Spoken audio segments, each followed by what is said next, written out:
There is a version of teacher planning that follows you home every single night, and there is a version that doesn't. Teaching itself is not going to become simple. Your workload is not magically disappearing, but when your planning decisions are settled, when you actually know what tomorrow looks like, your brain can stop running that background process all evening. And that matters more than I realized when I was still in the classroom. Welcome to the Secondary Teacher Podcast, the podcast for middle and high school teachers juggling multiple preps to get the strategies to reduce overwhelm so that you don't have to choose between being an effective teacher and prioritizing important relationships.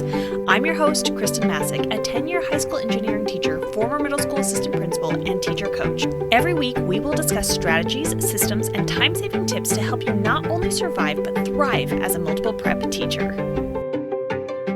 Last episode, we talked about the most important reframe I can give you about planning. Planning is deciding, not creating, not building, not perfecting, deciding. Today, I want to show you what that actually looks like on the other side. What planning feels like when it's not following you home. Not as a fantasy, as something specific enough to aim at. For most of my teaching career, planning followed me home. A lot. Part of the reason was simple. I didn't always get to planning during my planning period. Grading took priority, emails took priority, student needs took priority. Something always seemed more urgent, so planning got pushed. And when planning got pushed, it didn't disappear. It just moved into my evening. One thing I did all the time was fully plan one class and then somehow convince myself I was ahead. Maybe I had one prep mapped out for the week. Maybe I had an entire unit planned for one course. And because that class felt settled, my brain relaxed a little until I remembered, oh, I teach other classes too, and those weren't planned.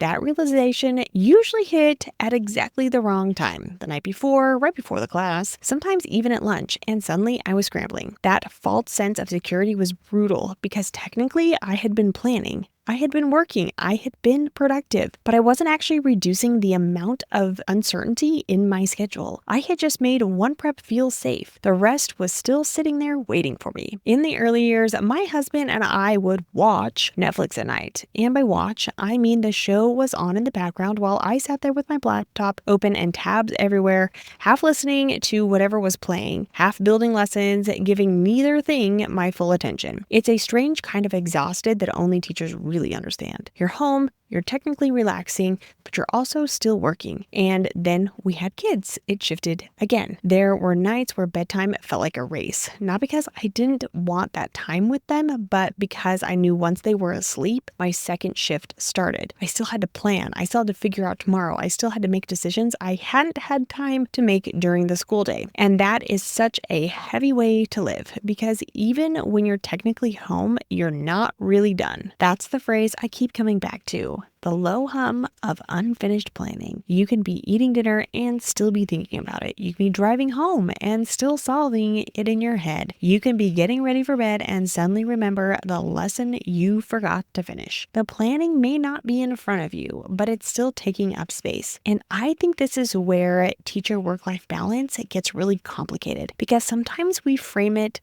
like a boundary problem. Just don't work at home. Leave work at work. And yes, boundaries matter, but it's really hard to leave planning at work when your brain genuinely does not know what tomorrow is supposed to look like. That uncertainty comes home whether the laptop does or not. So let me paint two versions of the same planning hour. You've got one uninterrupted hour. Maybe it's a planning period, maybe it's Sunday afternoon, maybe it's after school. Version 1, you open a blank template. You start thinking about everything the unit needs. You realize you're missing an introduction activity, so you start searching. You find a few possibilities, none of them are quite right. You start adapting one, then you realize you need another resource. Now you're in Google Drive. Then you're comparing something from last year to something new. 45 minutes later, you have half of one activity built and the unit still feels unsettled. You close the laptop feeling like you barely made progress. Version 2, you open a working document with a clear structure. You identify what students are working toward at the end of the unit. You map the rough flow, where it begins, where students need practice, what they're going to produce. Then you look at what you already have. This activity stays. This one needs a small adjustment. This resource can wait. This piece genuinely needs to be created before day one. And this other thing, you can figure out after you've taught it once. An hour later,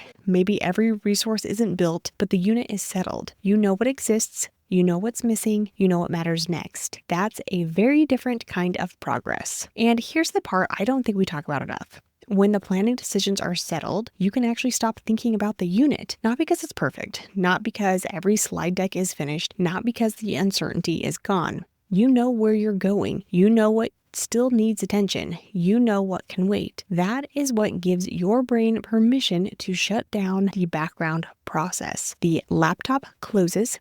And this time, so does the planning. That's the relief. I want to be careful here. The goal is not to become some hyper-productive teacher who plans 5 courses in 30 minutes. That's not realistic, especially if you're a multi-prep teacher, a CTE teacher, or an elective teacher building curriculum without a shared team or a textbook. The teacher workload is real, but what can change is how much of your planning time gets spent on actual decisions versus searching, second-guessing, rebuilding, and carrying unfinished thinking around all night. That's a process problem, and a process is something we can change. The first time you use a more intentional planning process, it may not feel fast. That's okay. The point isn't that your first unit becomes the fastest unit you've ever planned. The point is that you leave with 2 things, a unit and a process.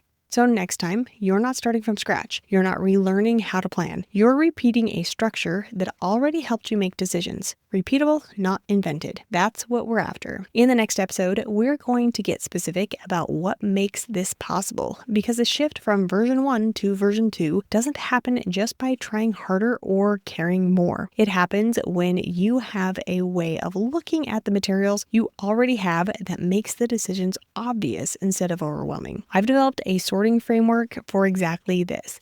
And once you hear it, I think you're going to start seeing your planning very differently. That one's coming up next. And if you're ready to stop carrying unfinished planning home every night, that's exactly what we're working on inside the unit planning lab. Not planning your entire year, 1 unit. You work through the planning process, make the decisions in order, and figure out what you already have, what needs to be adapted, what genuinely needs to be created, and what can wait. All of the content is available as soon as you join, so you can start immediately. Link is in the show notes. Before the next episode, one question to sit with. What unfinished planning are you carrying around right now that your brain keeps trying to solve after hours? Not because you need to fix it tonight, just notice it, because the goal isn't to squeeze more work into your day. It's to create enough clarity inside your planning time that the work stops following you home. Finish something that makes tomorrow lighter. Until next time.